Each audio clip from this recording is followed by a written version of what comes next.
Hello everyone, कैसे हैं आप सब। आई होप आप सब बहुत अच्छे होंगे, आपकी तैयारी बहुत अच्छी चल रही होगी। तो आज मैं बात करने वाली हूँ इस वीडियो में रीडिंग कॉम्प्रिहेंशन के बारे में। जैसा कि नाम है रीडिंग कॉम्प्रिहेंशन, तो वो रीडिंग आपको करनी ही पड़ेगी। चाहे आप कोई बुक से पढ़ लो या कुछ आप ऑनलाइन कुछ आर्टिकल पढ़ लो।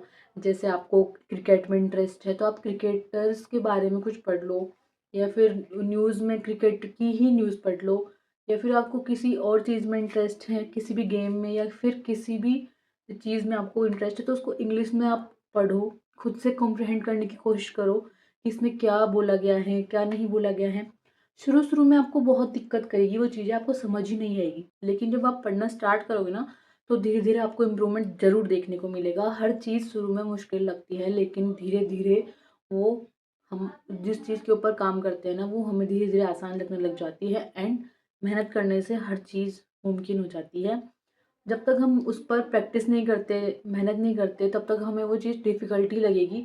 तो जो चीज़ डिफ़िकल्ट लगती है ना, तो उसको हम इग्नोर करते हैं। इग्नोर करने के बजाय उस पर काम करो, ताकि आप उस फ़ियर को ओवरकम कर सको। तो आपको करना क्या है, अगर आपको बहुत ज़्यादा दिक्कत आती है और आपको गाइडेंस की ज़रूरत है, तो आप रानी मैम से प्रैक्टिस जो बैच आता है उनका, वो ले सकते हो।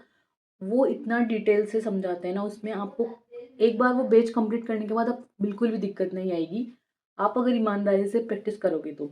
एंड उसके अलावा आपको टेक्स्ट बुक से पीवाईक्यूज़ लगाने हैं। इसमें आपको स्पेसिफिकली मिल जाता है कि आपको रीडिंग कॉम्प्रिहेंशन की प्रैक्टिस करनी है पीवाईक्यूज़ की, तो आप वो कर सकते हो प्रैक्टिस वहाँ से। और उसके अलावा आपको रानी मैम का जो प्रैक्टिस बेस्ड लोगे उसमें काफ़ी सारे सेट मिल जाएँगे, आपको कहीं जाने की ज़रूरत ही नहीं पड़ेगी। उसमें वो ऐसे करवाते हैं, पहले वो आपके लिए टाइम देते हैं कि आप सॉल्व करो। फिर आप जब सॉल्व कर लोगे, फिर आपको मैच करना होता है कि आपके कितने सही निकले और कितने गलत निकले। फिर मैम उसको डिटेल से बताती हैं कि आपको ये ऐसे करना था और ये ऐसे करना था और इसका आंसर ये नहीं होगा, क्यों नहीं होगा, पूरा रीज़न बताती है। तो वो बहुत अच्छे से एक्सप्लेन करके बताते हैं, तो हमें काफ़ी ज़्यादा अंडरस्टैंडिंग होती है उससे और क्लैरिटी मिलती है कि हाँ, ये ऐसे ऐसे भी कर सकते थे इसको, ठीक है।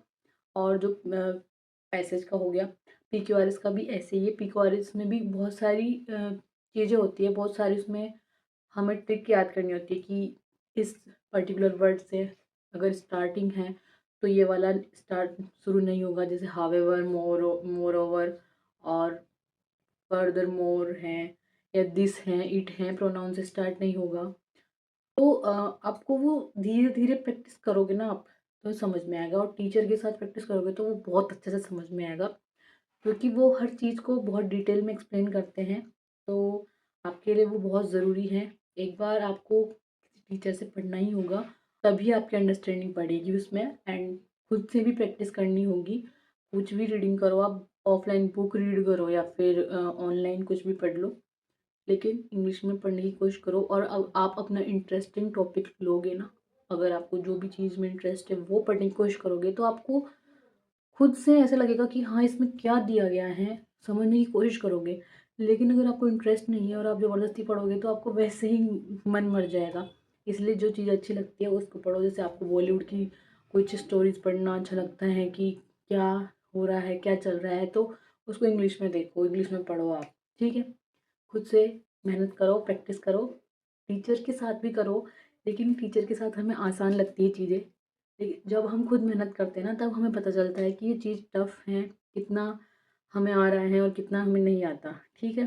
तो अपने आप से मेहनत करो एंड सेक्शनल टेस्ट देते रहो टाइम टू टाइम, आपको ज़रूर इम्प्रूवमेंट देखने को मिलेगा। और कोई भी दिक्कत हो तो आप कमेंट सेक्शन में पूछ सकते हैं। Thank you so much for watching. मिलते हैं नेक्स्ट वीडियो में, तब तक के लिए बाय।